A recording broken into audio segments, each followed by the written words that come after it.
Oh no, it's in my crotch. Oh no. Alright, behind the scenes time. Let's dive right on in. Here's the set that I'm using. It's just my living room that's been utterly destroyed for this production.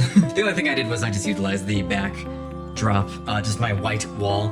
Previously my wall was colored like beige, so this is actually kind of a good thing, I suppose, that it's actually white colored, because usually I prefer beige over white, hence why I have this decoration up here. But, getting back into it, so I decided to go with a white backdrop because it'll be a lot easier for the light to bounce around and reflect, which is exactly what I'm going for. For the set itself, I have on each C-stand these cool, like, Amazon grids, I suppose. They're used a lot for conventions. A lot of artists like to, say, hang their art on these grids, and I think they give a really cool texture for the background. I also added my palm trees and bamboo trees because I am a slut for them. They're my go-to for almost everything aesthetic that I go for. And then, for the table, I'm just using a coffee table that I found at Goodwill. I already had it. For the rotating bit, I'm just using a Lazy Susan that I also got on Amazon. And then on top, I have this cool, like, waffle grid-looking piece that was holding my CPU when I first got the new CPU, so pretty cool, pretty neat. I have the old Game Boy just as a reference prop. That's pretty much it for the set deck. Incredibly easy. Moving on to the camera, I got my wonderful Sony A7S with the Sigma lens attached to it. It's zoomed in a little bit to compress the space in the background because, as you can see, it could definitely use some compression. I'm also experimenting with this newer slider.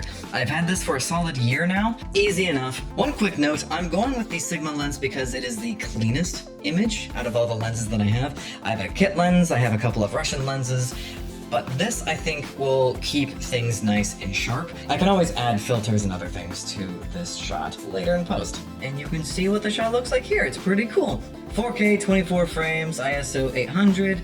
It's 2.8 open and a shutter of 48. Nice, wide, batteries, good enough. This is where the majority of the setups are gonna be. Neat. Now for lighting, I'm gonna walk you through what I did in order. So the first thing was to place the Amaran P60C on the very bottom. It's literally just on the floor. There's nothing fancy to it. It's just on the floor, and the light is bouncing up onto the bright white wall, casting a lot of light and some coolness. Then, for an edge light, I'm using this I forget the brand, I'll just name it right here. I'm using this white light as pretty much like an edge light for the product. And then for that nice blue cast, and what is also casting some nifty texture onto the backdrop, is none other than this blue light over here. The Amaran 300C, which doesn't have any reflector on it or anything. It's just casting light everywhere, which is exactly what I'm going for. Last but not least, the key light, the thing that brings it all together, is the Amaran 100D with the Aputure Light Dome Mini 2. It does have a layer of diffusion along with a grid. I don't know where the smaller grid is, so I'm using the Light Dome 2's grid, so there's just a lot hanging here. Not professional, but you know, it works. This key light is just grounding the set. Since I have two neon colors, I thought this would be a really nice way, an accurate way, to demonstrate what these products look like, while also keeping with some cool stylistic backdrops. So, pretty cool. I did close my windows, by the way. This is just helping block out a lot of sunlight from hitting inside the living room. I could darken this whole thing out, but with how bright these lights are, it's not really affecting anything, and it's more or less just mimicking what this daylight is doing anyways, so let's get to it. And with that, that's the end of this tour. I'm now recording myself here. Also, if you want to see the end result with all these different products and photography shots, head on over to Artsy Robots on Etsy. I got a lot of really cool things if you're a coffee addict, or if you really like robots, or if you like zines, or if you just like some filmmaking fun goodness. So, consider checking it out, and stay artsy. Also, considering it's the month of October, I have two fun bonus designs for you. I have a pumpkin head, oh my god.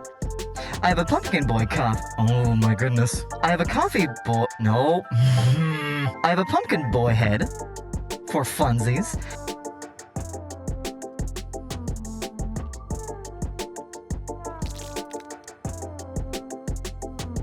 Oh, it's in my crotch. Oh no, it's in my crotch. Oh no. Oh, that's awful. Wow, how much did I spill?